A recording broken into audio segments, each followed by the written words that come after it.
Meal planning is important because it prevents us from being a disappointed wreck when dinner time comes around and we have no clue what to make, or even if we have the ingredients to make the meal.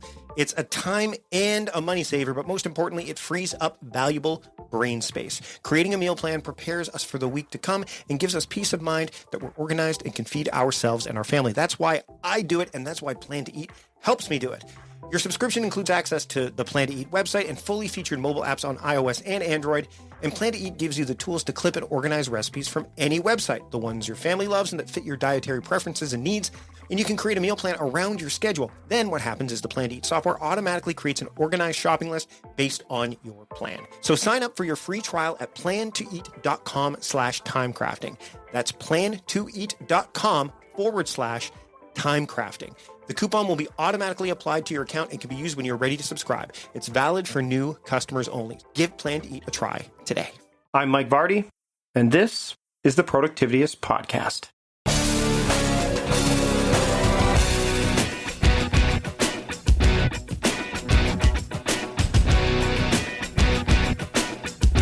Welcome to the Productivityist Podcast. This is episode 200 of the show. A big milestone here, and I'll get to the thank yous at the end of the episode. But first, I want to thank you for joining me, and I want to thank this week's guest, Will Henshall. He is the CEO and founder of Focus at Will, and this episode is, because it's a celebratory special episode, it is about double the size of a regular episode. Will has a illustrious career, 30-year notable career. He's a startup entrepreneur. He's a tech inventor. He's a musician. He founded the platinum-selling 90s British pop soul band Londonbeat. There's a song, I've Been Thinking About You and Come Back. Those are Billboard hits. And, he started up Rocket Network in 1996, which ultimately was he invented the pro audio media transfer tool, ProTools DigiDelivery. We talk about all that stuff. We talk about Focus at Will. We talk about that direct line between happiness and productivity. We get to that point. Maybe we get to that indirectly, but we have a great time talking. It's a great episode. It might take you a couple listens to get through because normally we only do about 25, 30 minutes. This is about an hour. So let's just get to it. Here's my conversation with Will Henshall of Focus at Will here on the Productivityist Podcast 200th episode. Enjoy. I'd like to welcome Will Henshall to the Productivityist Podcast. Will, thanks for joining me today on this 200th episode of the show. Well, that's exciting. It is. It is. Yeah. It is. Hi. 200th. Wow. Yes, and the funny thing is this is so we're in June now of 2018, and I have to say that this is the 10-year anniversary of me podcasting, which is wow. Yeah, it's craziness. And I mean, I started off, and I want to we're gonna dive into a lot of great stuff today as we talk about focus and productivity and happiness and all the stuff that kind of I've been speaking to a lot over the past few years on this show, but even before this podcast, I was talking about on previous podcasts. But I want to, for people who don't know who you are or what why you might even be here today, maybe do a little bit of introduction. And can you start back where people might have heard of you before? Because I know that's kind of where it's a bit of a fascinating story and how it's kind of gotten you where you are now. I think you know what I'm leading towards there. Sure. Well, I had a misspent youth. That's the best way of putting it. I'm a songwriter as well as being a scientist and a tech inventor. And the first thing I did when I left school was I was interested in writing songs and being in a recording studio and being a musical artist. And at the age of 27, I had an overnight success of 10 years of incredibly hard work, just nose to the grindstone, just never giving up, with the band Londonbeat. And Londonbeat was a British soul band, soul pop band from the 90s. And we had a bunch of number one records between 1990 and 1994. The song that everybody would remember was called I've Been Thinking About You. Woo, woo, woo, woo. You probably remember that. Not me singing it. Of course, I was not the singer in the band, but I was the main writer in the band. And I was the guitarist, and in the studio, I double tracked everything. So I had a a period of an 8-year ride, signed to a major label, touring and doing all the things that you see people do. Apart from the fact I was sober and happily married, apart from those two things.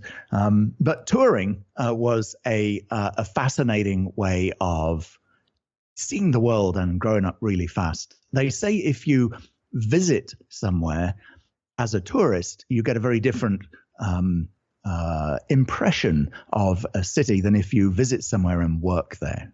It's very interesting. You may go for 2 weeks. Imagine going to Toronto, right, for say for a weekend as a tourist, and you'll be walking along and you'd kind of get a feel, go to some restaurants. But if you're actually gigging in Toronto, if you're actually on Much Music, which is was the Canadian version of it's still around of MTV. Still is, right? Yep. I played on that many times, and you just get a different sense of what people are doing, and this sort of leads to why I'm here today to an extent, and that is that different cultures and different cities have different work ethics and different ways of managing quality of life. And I learned during this period of my life that being super productive and being incredibly effective at what you do doesn't necessarily equate with happiness, because you have to, right? So it got me I was burned out. My dream had come true. I had 2 number 1 records in the USA, many number 1 records that I'd written and played on all over the world. And it was burning me out. I was constantly either in the studio trying to recreate it, or I'd be on the road. And I got to the point where the quality of my life was impacting the very thing that I was trying to do, which is be creative and play music that inspires people. So I quit the band in 1994. I've always been interested in technology. I come from I live in California, and I've been here for many years, but I'm originally British, as you can probably tell from the accent. And I come from a long line of British inventors. And I've always been interested in computer technology, in software. Weirdly, the way that you record, the process of recording multi-track music, multi-track audio in a recording studio is very similar to the process of creating software. Right. That's a weird thing to say, but it actually is. It's funny. When I was working, I used to work in college radio back when I was near Toronto. I worked in Hamilton, and I was a college radio in the early 90s. So I was working for McMaster Radio, and it was a college station. And, back then it was reel to reel. Like a lot of that stuff was done. But then when I moved here to Victoria, everything was digital. And it kind of threw me a little bit. But it was and it was interesting because when I was in that college state, and this is there's actually a bit of a story there, is that I felt that I thought I was going to keep going in that direction, working radio as a DJ. Not a very lucrative but it was great. But once I left Hamilton and moved out to Victoria to work for Costco, which a lot of people would know that's kind of the trajectory that I went down for a while. I went to the college station here in Victoria, British Columbia, and they said, "Oh, you've been a DJ before, so you know all this stuff," and everything was digital. And and I think this is related to kind of happiness as well, is that you recognize when a moment was there and it has passed. It is no longer, So I went in and they said, "We love it." And I looked around and I said, "No, this doesn't even replace what was there before. It's completely different." And so I was okay with letting that go. How did you, you obviously had the technology stuff that kind of, usurped or took over, and it was something that you kind of had an affinity towards. That must have made it much easier for you to let go of the music side of things and allow you to apply some of that creativity towards the technology stuff, right? Yeah, it did. I was a very early electronic music pioneer and a very early electronic what is now called EDM, electronic dance music, but back in the it was house music, in the 80s. And I was involved in something called the acid house movement, which came out of the UK in 1986 and 7. Mm-hmm. And for any music technologists out there, this was the 909 drum machine and the 303 bass machine that had that sound to it. Yeah. and something called a 106, which was a Roland keyboard. And with those three things, you could make this incredibly loud, effective dance music that was in your face when you listened to it loud in a big club. And I got fascinated with this interface of electronic music and humanity. And all my time in the 80s as a record producer, I'd been trying to make drummers play in time. So what we would do is we'd record a drummer and we'd find one bar that was great, and then we'd loop that. I'd literally, on the tape machine, you're talking about bits of tape here, I'd literally get a 24-track tape, cut it up, and make one awesome bar, and then copy that a bunch of times onto another tape. So now finally I had a drum track that was in time. I found out this kind of recently. Here's a crazy bit of music trivia for you. The Bee Gees, remember them? Yep. Staying Alive. They did this, and they had all of their hits were Staying Alive and Grease and all of that stuff they did was done with one drum bar, and then they copied it. Wow. So isn't that crazy? That is. All of the Bee Gees records, the engineer told me that, I don't know, it's all of them, but most of the hits had the same drum pattern on it. And of course, when we had technology, I was able to go, oh, I don't have to muck about with bits of tape and trying to make this drummer play in time.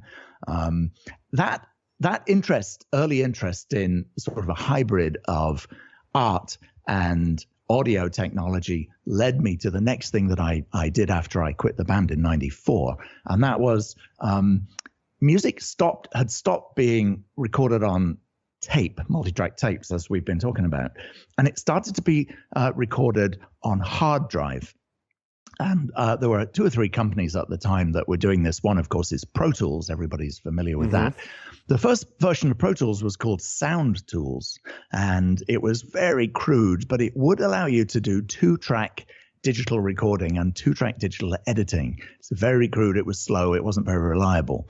But I'd also, another thing that happened was I've been online a long time. I was on a system called the Well in the mid 80s, which was sort of a dial-up internet service back in the day. And for me, even though the modems were very slow, I think my first modem was 9600 baud, 96, may have been less than that. tiny right. Trickle of single-digit letters. But I thought, when modems get faster, if they do, this huge audio file, which is 50 megs, will be able to be transmitted over these things. And that got me thinking, as the early 90s progressed and as now internet access became faster, and the huge file of 50 megs, which was a typical audio track in digital form, that then became possible to transmit over the wires, over the cables. And that had me create something called Rocket Network.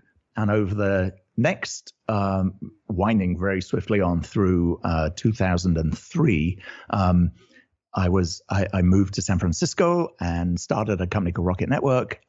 We developed something called DigiDelivery, which is now part of the ProTools cloud collaboration system. Wow. So, and what it does is it networks recording studios. Oh. So, like you and I are talking on a line now. We're just using Skype to do this. Of course, there's 2 of us, right? There's me talking, you're listening. And so I'm in Los Angeles and you're in BC, right? Yeah. So this works. But what if I had a band here? And what if you were the singer? How could we do that? If we were trying to record something, the sync, there's actually a delay when I'm talking to you that we're used to. But that delay means you can't actually sync multitracks over a distance. And we figured out how to do it. And it became this thing called DigiDelivery. And then I sold the company, as I said, to Avid in 2003, having had a sort of a vertical learning curve in software development and the patent process. We got 5 patents around this core technology that we sold then to Pro Tools, and taught me a lot about, again, the practical the practical process aspects of, okay, it's one thing to invent something, but how do you make it into a thing? There's 1% invention and inspiration and 99% sheer hell frustration, pushing a wet noodle uphill, fighting with developers. Oh my God. Anyway, that is what gave me the sort of the groundwork in these 2 worlds, which was, achieving some level of notable success in both the arts as a recording artist and as a songwriter, and as a technologist developing audio technology. So I'm winding forward right now to the current day. The reason we're talking is that I am the founder of a company called Focus at Will. And we've been going for 6 years, and we are a music service, a streaming music service that plays music that helps you focus and be more productive when you're working and studying. I'm taking a breath. No, that's good. That's good. I'm exhausted. I need a nap after all that. And Focus as well. I mean, it's been, like you said, it's been around for several years now. I've used it, still use it. And for those, obviously there'll be links in the show notes and all that stuff to Focus at Will, because you're right. It definitely has it brings us to that level of productivity that we talk about here. But I want to circle back a little bit to the evolution. Like you had success as a musician, then you had a success as basically a software developer, for lack of, I'll throw that out there. Like you built essentially you built software, and you've done it again with Focus at Will. But what's it been like transitioning from each one to each one, and where you're at now? Like what have been the lessons? Because I think a lot of people, we hear about serial entrepreneurs, and we hear about people who have the day job and then they have the side hustle, and I've done that, where I had the day job and then I built what we're doing right now was initially a side job, and now it is the thing that earns me a living.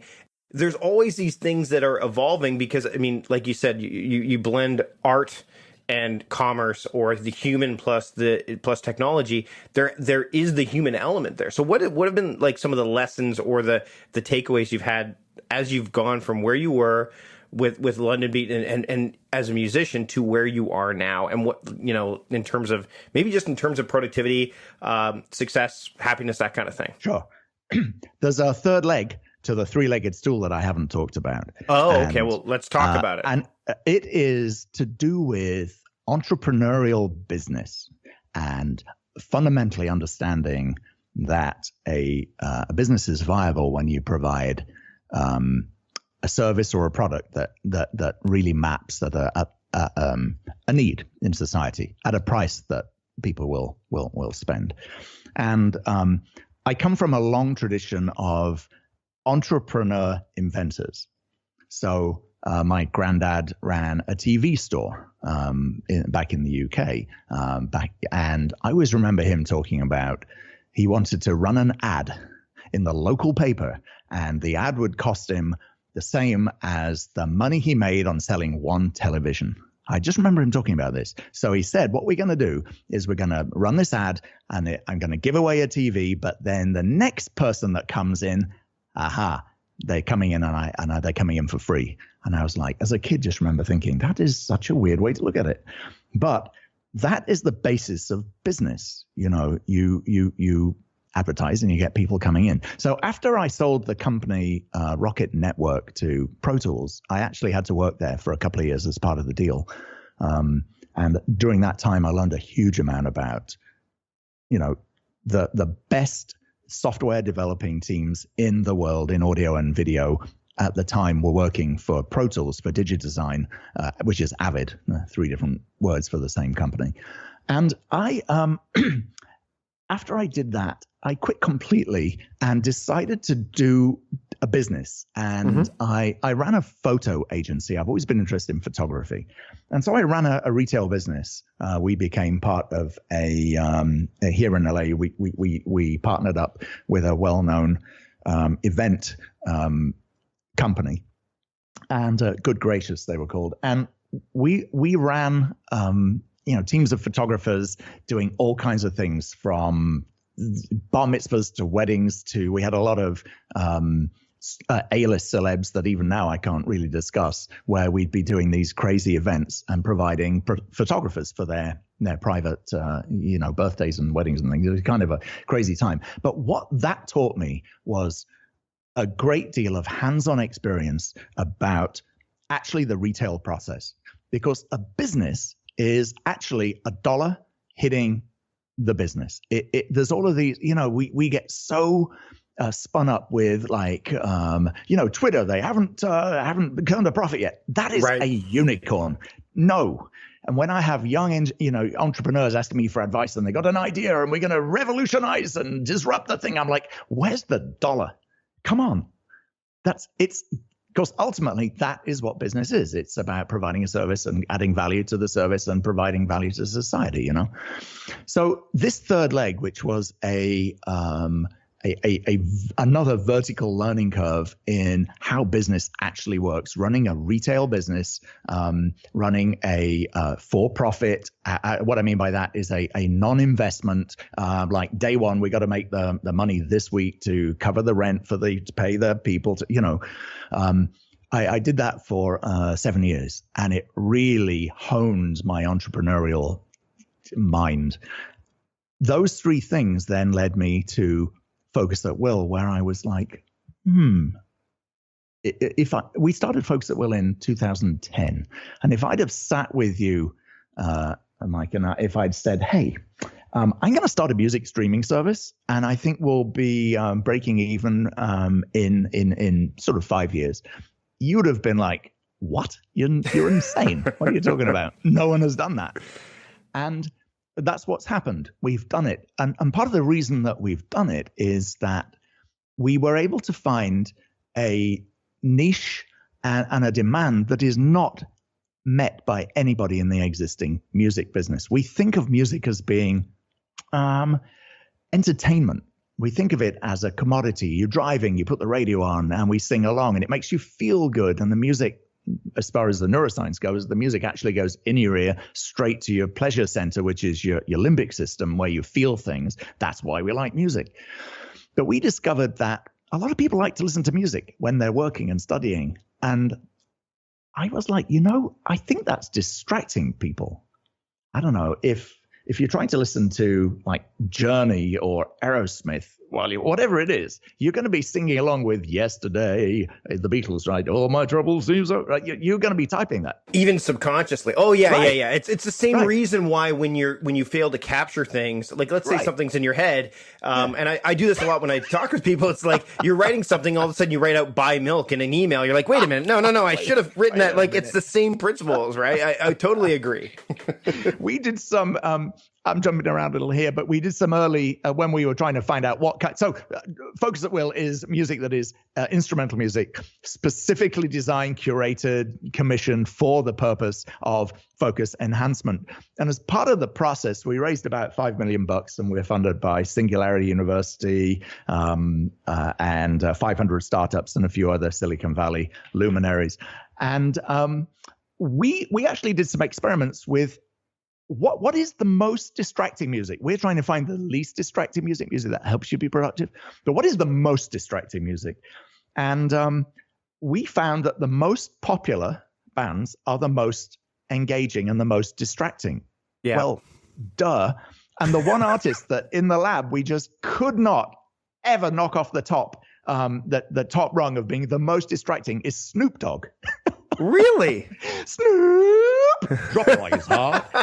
If you love it, it's got to be his voice too. It's got to be the cadence of his. It's got to be that the cadence of his voice, the little click, click, click, click things, the drop it like it's, and it measurably slows you down when you're listening to it. The other one we found was again the Beatles. It was She Loves Me, She Loves You. Yeah. You put that on, and people are like, "Oh man, you got to turn this off." We were doing standardized tests, which is like, take this, copy this text to this other window, or take this dictation, listen to what people are saying and try or do these math problems, So that was how we sort of scientifically started to find out, okay, well, is there music that will make you more productive? To bring it right to this conversation, what kind of music does make you more productive? And why is it some people like to listen to crazy, noisy techno and other people like classical music? And 5 years and $5 million and a lot of late nights in the lab, we started to figure out that different people have different types of brain. You could think of them as like personality types. Have you heard of the Myers-Briggs personality types? Oh yeah. There's a lot. Yeah, Myers-Briggs. Yeah. I mean, there's a lot of those personality tests. But yes, Myers-Briggs is definitely the most popular. We use one called the Big Five, which is OCEAN, which stands for you probably come across that. It stands for openness, conscientiousness, extrovertism, agreeableness, and neuroticism. And people can be graded on a scale of 0 to 100 by asking a series of, again, standard psychological questions. At the deepest level, it's like a 2-hour exam where they ask you some really whack questions about how do you feel about that thing? And how do you feel about that thing we just asked you 3 questions ago? And is this a pink bunny in a green field or a green bunny in a, it's very kind of strange stuff.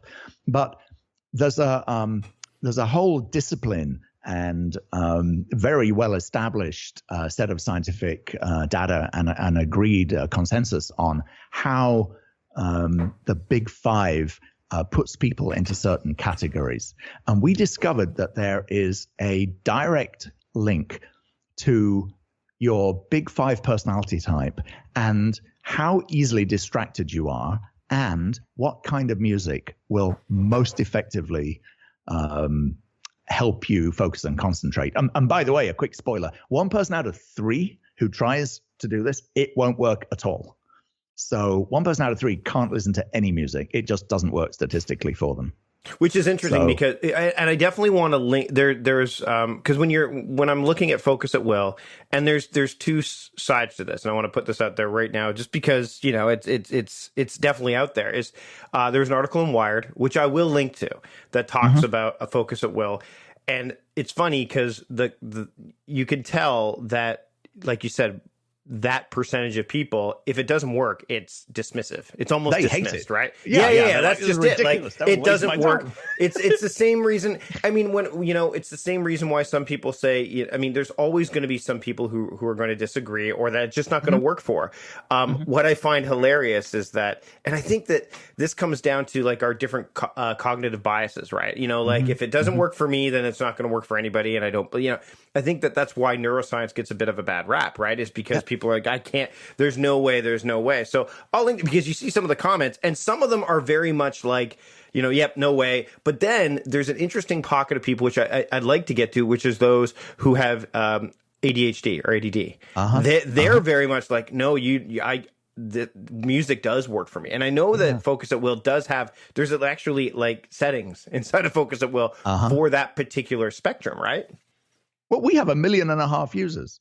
Yeah. No. Users paying us, it's $99 a year, and it's $10 a month. And right. I wish everybody was paying us $10 a month. They're not, but all the same, we have a real business, and it's kind of, I don't have to prove it. I just look at the data, So yeah, you're right that it doesn't work for 1 person out of 3, and they always have a very visceral like, this is ridiculous. So this won't work for anyone. You shouldn't do this. Yeah. 1 more person out of 3. So imagine 3 people, right? 1 more person out of 3. It works. Yeah, it works kind of well for. Yeah, they don't mind. It's helped me today. Sure. But 1 person out of 3 has oh my God, this is my blankie. I'm never use this again. It's in the dock in their phones. Like it's like the app, right? Whereas you're right, the middle group is more like I think, and we talked about this before. I'm more in the middle group where I use it frequently, but I don't need to use it all the time. But there are lots of people that, like you say, and let's dive into that. Those people who are like, no, you don't understand. This works. Yeah. I have a very strong science team, and one of my, I don't know if I can have a favorite or not, but we have a psychiatrist on the team whose name is Dr. Ned Hallowell. And he is a world expert on ADHD or ADD. And he's written the best-selling books. There's one called Driven to Distraction. It's if you look at books on ADD, you'll find it. Another one called Driven to Distraction at Work. And we're actually mentioned in the books as a company before we met him, interestingly. Wow. And through Ned, Edward Hallowell, we have learned a lot about the clinical diagnosis and the clinical, it's something called psychophysiology, which is the study of brain in terms of the function of the brain as opposed to the physical layout of the brain. And what is ADD? Why is this? Because in some countries, including the UK, where I grew up, it is not regarded as a real thing. And that's not true. No. That's not true. It is a real thing. Come on, we all know it. So it turns out that about one person in 8 or about 10% of the population have some kind of distractibility challenges. In other words, they just get distracted with stuff a lot. And if you think about your own friend group, your social group, you've got those friends. Think about this. We've all got friends who can drink an espresso coffee late at night and go to sleep. Yeah. Right? What about you, Mike? Can you drink a coffee at night and still sleep? So yesterday I had a cherry Coke at about 7:00,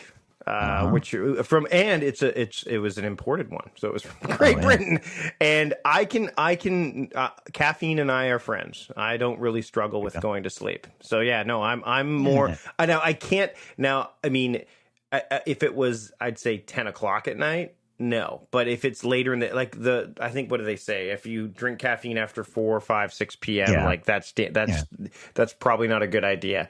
I can drink it as late as 9:00 at night and be fine. Yeah, good. I'm laughing, smiling enormously over here because this shows. They say that it is generally regarded as if you drink a coffee after 4 o'clock or 2 o'clock. My girlfriend can't drink a coffee after noon. Wow. She's like, it keeps her up at night. So we all have a different response to stimulants. Stimulants of all kinds, coffee being, caffeine being the obvious one. And I think our body clocks are different too, right? Like that's the other thing is I'm more of a night owl. So therefore my body, my physiology is kind of said, hey, you know what? I mean, that was from me doing comedy for years. And I'm sure, that's what would happen. I'd finish a show and I'd be raring to go for, the high after a show, the natural high. And then then like 2 a.m. hits and you're like, you're done, right? So that hasn't gone away. Yeah.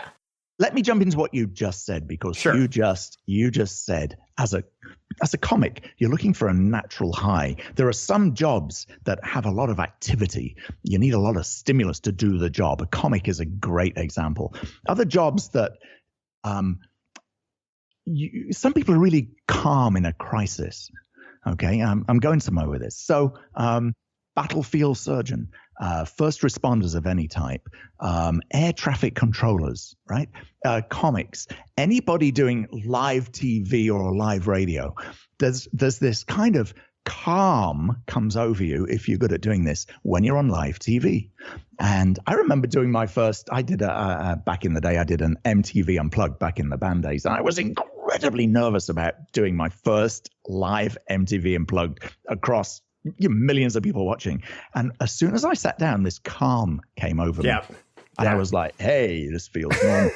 And so what happens, just to briefly explain, the ADD brain, and I'm quoting Dr. Ned Hallowell here directly, everybody has a clock at the back of their brain, which is keeping us on track. And it's a little like the old slave days when there's a bunch of slaves in the boat and then the guy at the back going, pulls, crack, right? That clock in my brain right now is saying, talk to Mike, talk to Mike. And so I can concentrate on you because the clock keeps telling me to do the thing I'm doing. Talk to Mike, talk to Mike, talk to Mike, right? Now, if that clock is running slowly, what's going to happen? It's going to go talk to Mike. And now the front part of my brain is like a kid in the backseat of the car going, are we there yet? And I'm looking out the window and I'm going, whoa, look at that. Is that a squirrel? What was I doing? Hey, sorry, Mike, I was drifting, right? So when you are like that, what happens is you need a lot of stimulus to be able to concentrate. Now, evolutionarily, having 1 person in 10 in a tribe able to be calm in a crisis when the arrows are coming over, there's crazy stuff happening, and you're able to go, I got this, right? That is a huge advantage. But in our society now, there's not always that many kinds of crises. So people who are good in a crisis, it just means they need a lot of stimulus going on. So this is why Ritalin and Adderall, being amphetamines actually, right, are given to people with ADD, and it calms them down. So if my clock, this is very counterintuitive, if my clock is actually running slowly, my internal mental clock, and I can't concentrate because my mind is looking in other places.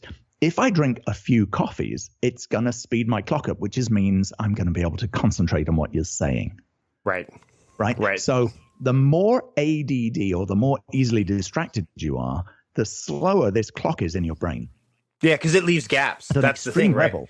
Yeah, because it's leaving gaps for attention, for things to steal your attention away, which is why which is why I think it's interesting, because productivity, when I talk to people about productivity, it's like, you know what, you need to slow down sometimes to figure out what to do, because if you're just going and looking at a list sequentially, or you're not thinking about it, you're just doing it, instinctively, then you could end up doing the wrong things altogether. So it sounds counterintuitive, just like you're saying, to say, hey, sometimes you need to slow down to make sure you're actually doing the right things, as opposed to just checking off a bunch of boxes or cranking a bunch of widgets. But you're right. It doesn't seem, people would say, well, no, wouldn't the ADHD brain, or the attention distracted brain, be going a mile a minute? No, it's the other way around, because you've got gaps there that need to be filled. Ned Hallowell talks about this thing which is called overfocusing. And as an ADD brain, or just someone who has difficulty concentrating, if you drink a coffee and you find yourself focusing, unless you point yourself at something that needs to be done that is productive, you will find yourself being productive, shuffling things around on your desktop, or putting your stamp collection in order. And so the key, if you are someone who recognizes that you have distraction challenges, is to make sure that when you drink a coffee, or if you're on meds for ADD, that when you take the meds or when you drink a coffee or two, that you're actually already focused on the thing you need to get done. Otherwise, you'll get the feeling and the satisfaction of getting things done, but you're doing the wrong thing. Right. It's called overfocusing, and it's a real problem for some people. So I want to circle back to the idea of, you talked a bit about happiness earlier on, and happiness, and I think this directly ties into, this idea of focus and having, the kind of the will, not to pun this up or whatever, but just have the will to do the right things that will make you happy, as opposed to being productive for productivity's sake, or what I think that there's a correlation there that people don't. I mean, people are again checking off as many boxes as possible will lead them to success, which will make them happy. And you talked about your journey along the way here.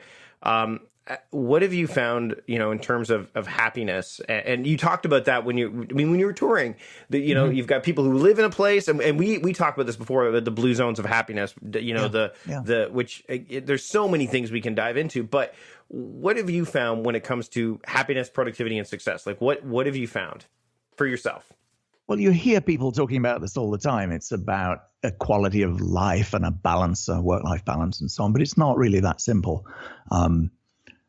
If you're doing something that you love, that is meaningful to you in some way, and during your workday, you're able to get into a flow state of some kind, doing that thing that you love, you will find that you are able to be as productive as you possibly can be.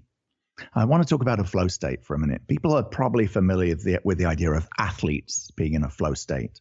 If you look at any sportsman, I was growing up, it was Michael Jordan, and then it was Shaq, in those fields, and Maradona in the football world. These humans have developed the ability to be incredibly relaxed and zen and meditative at the same time as being highly coiled and ready to just perform physically at their absolute best. I've got a friend here in LA who's a performance coach, and he's coached a lot of he's an Olympic gold medalist cyclist himself. And he was saying that a lot of athletes have the physical ability, but the bit they do not have is the mental focus. It's the ability for stillness and to be able to sustain a flow state, both physically and mentally at the same time.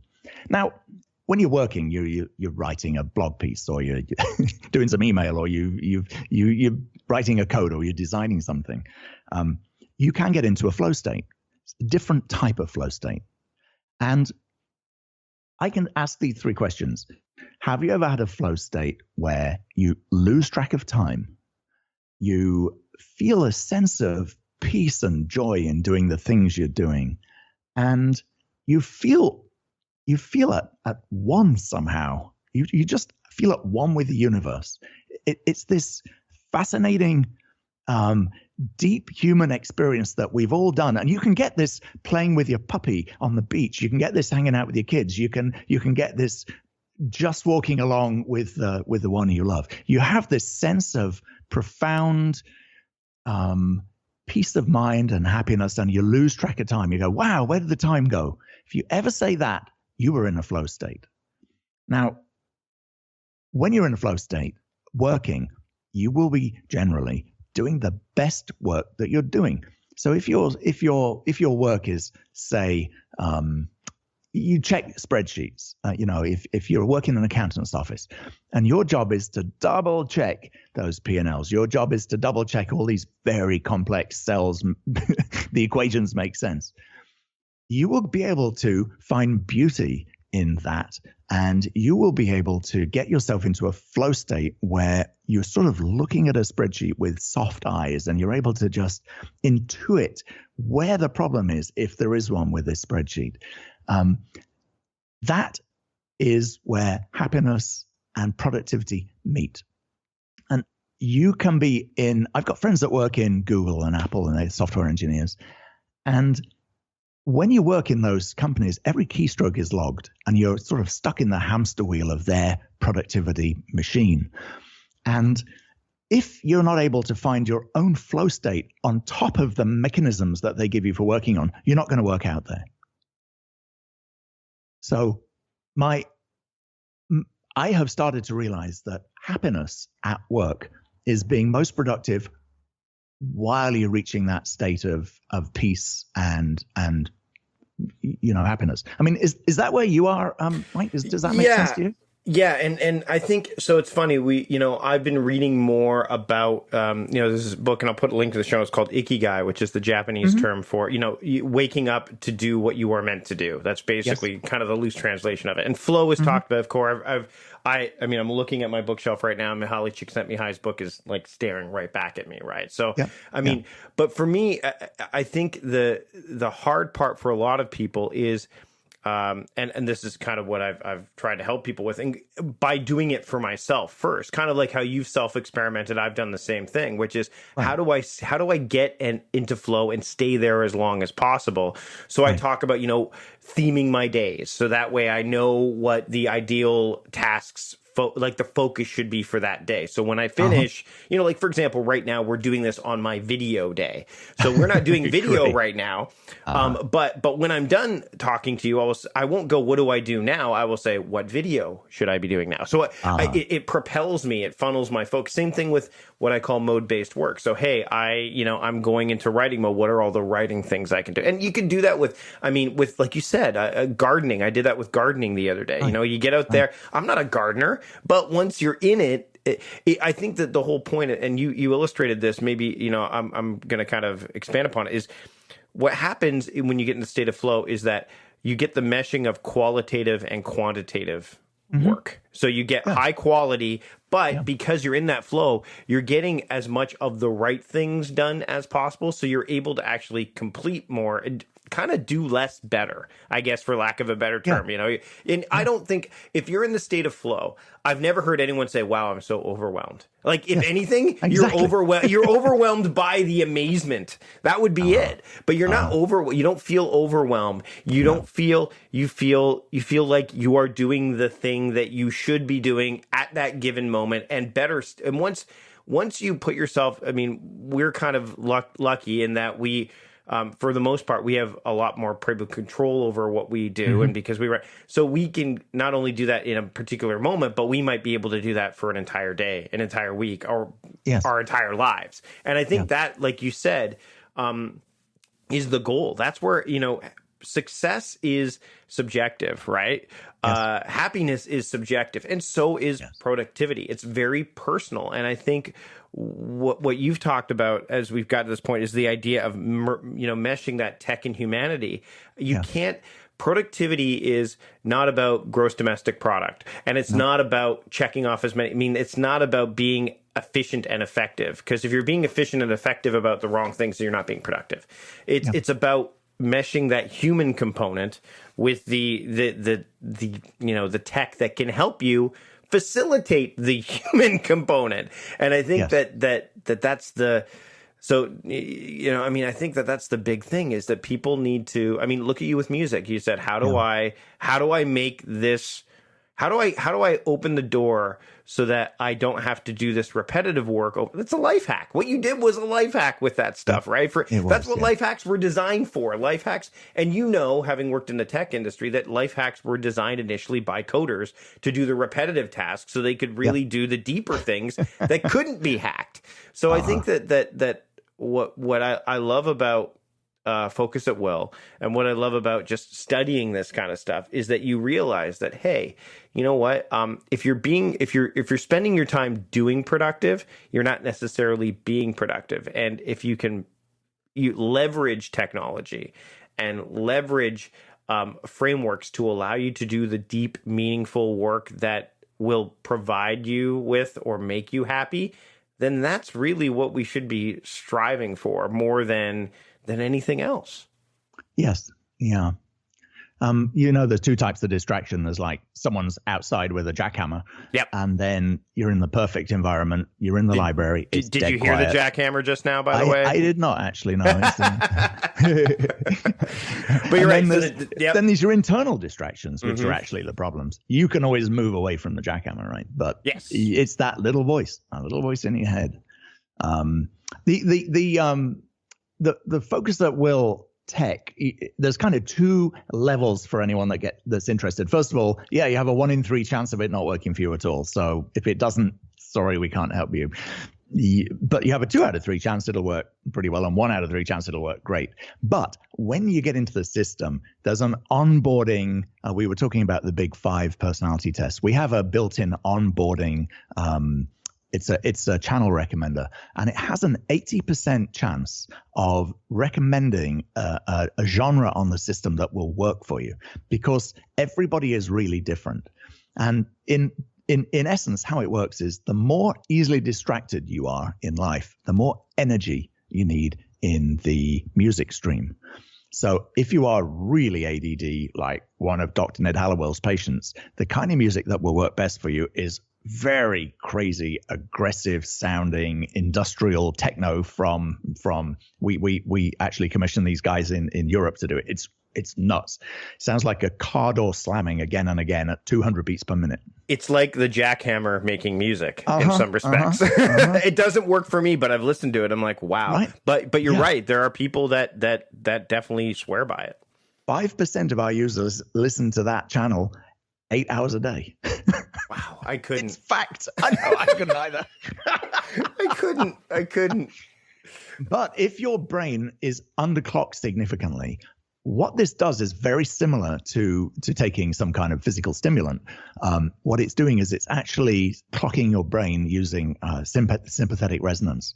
And so we found actually that you can have the very similar effect of drinking a bunch of coffee or taking stimulants if you're actually on a doctor's prescription for that. You can do a very similar thing by using audio when you're working. It pushes you to a certain extent. I've noticed music. I find music does that. Like, so you talked about this at the very beginning. Is we talked about the idea that music there's an emotional response. I actually have playlists on Apple Music for every month or every two. Sometimes it's 2 months, depending. But it's like, why are those songs on there? Because either I listen to it. So, for example, right now, LL Cool J's "Mama Said Knock You Out" is on my April-May playlist because we're recording this in May. Why? Because Deadpool 2 is coming out, and that's the song from the trailer. So anything that shows up, I put in that playlist because it acts as a touchstone or a reminder. And I think that so what I find is like certain songs, like that's why workout music works for a lot of people, right? It's like that's the song that will propel you. So I like watching pro wrestling. That's not a secret to a lot of people listening to the show who've listened for a while. Good for you. And only because it's an escape. Like you cannot take it seriously. But those songs are all super like, let's go, I'm going to be the champ, all that stuff. Those songs are on my playlists every once in a while. Why? Because they propel me to move forward. And I mean, I can't say this for sure, and you can, kind of piggyback off of this, but I would imagine that those high octane ADHD mixes, because they are so like they're just so there. Like you can't. It's almost like it pushes it pushes you back to the thing you should be working on, because the alternative is just so not. It's not conducive to work at all. Does that make sense? Yeah. Yeah, it is literally. Imagine that you're in the boat with all the other people with the oars, and you're rowing, and then it's at the back going pull, go faster, yep. And that's what it's doing to your brain in a way. It's keeping you on track. It's keeping you concentrating on the thing you're doing. We find that there is a fatigue sets in, and most of the people that use the system, there's a timer built into the Focus at Will app, and most sessions are about 80 to 90 minutes. And you cannot, even if you find that when you find the channel that works and the genre and there's an energy level, there's a few other things the system walks you through to find out. After about 80 or 90 minutes, you've got to stop. Yeah. You can't. Yeah, and I can't use it for short-term tasks either. I don't really use it for the 25-minute Pomodoro-ish type of thing. I'm not a huge fan of Pomodoro anyway. I use it for like I'm going to sit down right now, and I tend to use it and I'll link to this in the show notes, but I have 3 horizontal themes that I have throughout my day. So 7 days a week from 8 to 9 a.m., It used to be 9 to 10, but I have to make it 8 to 9 now. I call it maintaining mode. So it's all the low hanging, because remember, I'm a night owl. So it's all the low hanging fruit. Like I could do this kind of stuff half asleep. I play it during that hour. Then during my making time between 2 p.m. and 4 p.m., which is according to, again, another Dr. Michael Bruce, who studies, I've had him on the show before. You know, Mike, we've talked about it before. He's a friend of mine, Yeah. So from 2 to 4 is my prime making time. Again, Focus at Will is happening. But even then, it doesn't happen for the full straight 2 hours. There's normally a breaking point at some point. And then in the evening, after, there's a 2-hour window, which I call musing, from 10 p.m. to 12 a.m. And that's also playing. So that's when I'm either writing in my journal. The only time I don't play it is when I'm meditating, and that's it. And I literally probably could do it with the selections I have. But those... The rest of the day, it generally isn't. I'm not using it as much unless I feel like I'm going to, like Friday is my deep work day. So that might be an example of where I use it. But I think that, again, it's kind of like having a toolbox. You go, okay, well, I want to have a plethora of tools, or you're a golfer. You're like, okay, well, here's my set of clubs. Which club is going to be the most useful for me at this particular point in time? Yes. And I think that for me, Focus at Will is a tool that I use, and I like to have at my disposal when I need to use it. I don't use it all the time, but I think that's kind of what you're saying here, right? Yeah, it's not for entertainment. No. If you, in fact, the most powerful button on the app's interface is the skip button. This is counterintuitive if you like listening to music, because if you're trying to work on something and there's a track on in the background that you like or you dislike, you noticed it. And Focus at Will works best when you hear a ding when the channel starts, when it starts up, and then you don't notice it because you're in that flow state. Wow, time just went by. I did 80 minutes, and then you hear the ding and you're out. So what that skip button is doing is it's teaching the system this track and tracks similar to it don't work well for you and your personal focus profile. And that's the opposite. Usually you play Pandora or Spotify or Apple Music and you're like, oh, I love that song. What is it? I like that. I'm gonna make a note of it. So we've actually had to train our users a lot about, hey, this is kind of weird, but if you like a track or you dislike a track, that doesn't count. What matters is that it took you out of your flow state. So skip it. It's almost like it's like Amazon preferences in a lot of ways. When you're buying books on Amazon, you're like, if you bought this book, you'll probably like this. I'm like, no, I won't. Yeah. Like I won't. This is the opposite. No, why did you ask We're never that? Gonna play this again. Or you're on Facebook and it's like, why did that put that ad there? I have no interest in that. Yeah, that's exactly.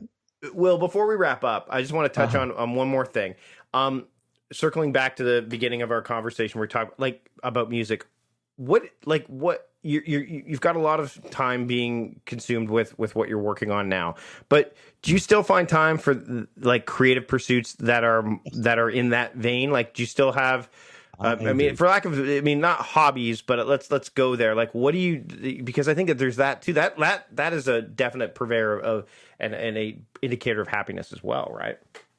It is. If this was a video feed, you would see that I'm actually sitting in my studio with walls of guitars and a bunch of gold records and a bunch of audio gear sitting here. So yes, I do. I actually I was very proud to find that I had a #1 record last year in a few territories in Africa and in a few other places with a song called "I've Been Thinking About You," a band called Good Luck, and 2 days a week, sometimes 2.5 days a week, I actually work as a professional songwriter here in LA, and about half my income comes from that. So I am actively, doing both things: left brain, right brain. Oh, back to the left brain. Oh no, it's the right brain. It's like they're working in cahoots. And I mean, the great thing is I think it's important to know that productivity, and this is I think a great way to, it's not just about doing things that you need to do, but ultimately you want to get to do the things that you want to do, and that's a big component.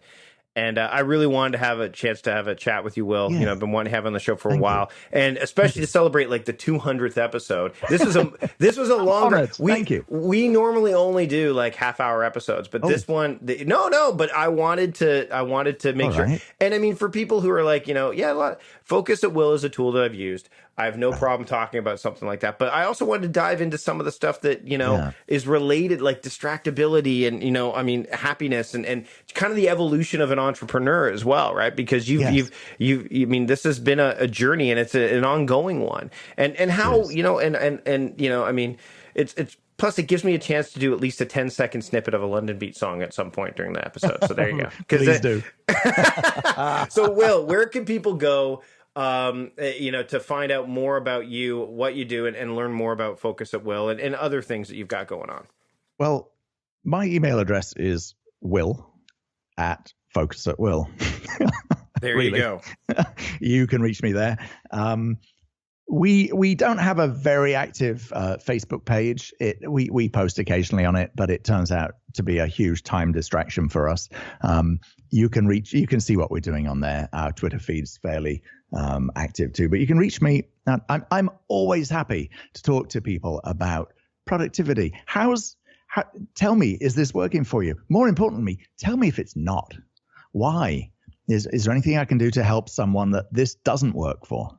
And that's not a when I say that, I'm not like trying to think about, I could make some money now. I'm actually genuinely saying, if music doesn't work for you to help you focus, is there something else? What is it? And that's kind of what my focus is right now. You're moving on to a chair from a stool. There's a fourth leg coming. I can feel it. Will, thanks so much for taking the time today. I really do appreciate it. A real pleasure, Mike. And I've been a fan of yours as well for a long time. So congratulations in hitting the 200 mark. And I'm honored to have been chosen to be the guest for that milestone. Well, thanks again for joining me.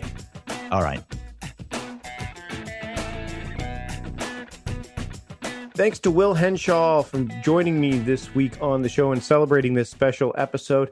I'm in the midst of cooking up something kind of cool with Focus at Will as well. Once that's ready to go, I'll share it with you. If you're listening to this as the episode is launched, it's not quite ready yet, but soon. So stay tuned, and I'll make sure that you hear about it. I want to thank everybody that's helped make this show possible. And I'm going to start with my producer, John Polstra, who has been with me for nearly every step of the way with this podcast. It's been a great journey. You're going to hear really cool stuff that we're working on behind the scenes as well in the next weeks and months to come. Actually, as we're recording this, we're about 3 weeks away, I think, about less than 3 weeks away from me seeing John at a conference in Boise. We haven't seen each other in a while, so I'm looking forward to that. But without John, this show doesn't happen nearly as effectively as it does. So big thanks to my producer, John Polster, for that. Special thanks to my assistant, Claire, as well, who helps put the show together in terms of getting things up, the WordPress posts and up on the where we host it, which is now Transistor. We've moved from Simplecast to Transistor to host the episodes. We've moved that. So thanks to her for organizing that stuff. Thanks to my wife, Anne, who goes through a lot of the material. If I don't have a chance to go through it, she'll go through the books as like a second perspective, because she's not a productivity nerd like me. So she can give me some perspective that I might miss. And kind of keeps me on track with this stuff as well. And, Jim Woods had a lot to do with the show. Even, leading up to episodes you're going to hear, he helped out with show notes and stuff like that. And he's been a great help with Productivityist. So big thanks to him as well. But big thanks to you for listening. My patrons who have been part of me through Patreon, and we're making some changes there as well. If you want to know more about those changes, you can go to productivityist.com/membership to learn more about that. But all of you, from the people who have supported me through Patreon to you who's listening right now, thank you so much for helping me put together 200 episodes of a show that is about basically personal productivity and time management, intention and attention. And I'm at a point now where I am 10 years into podcasting now, starting off with a podcast about basically as a productivity parody commentator, to doing a Canadian pop culture podcast, to doing a show on the 5x5 network, to continuing on to do my own stuff, to doing shows with for Work Awesome, who I used to work with. I've been podcasting for a long time, and hitting another big milestone mark with episode 200 here is a big deal. And there's more to come. I love podcasting. I'm not going to be going anywhere anytime soon. In fact, if anything, I'm going to make things even better.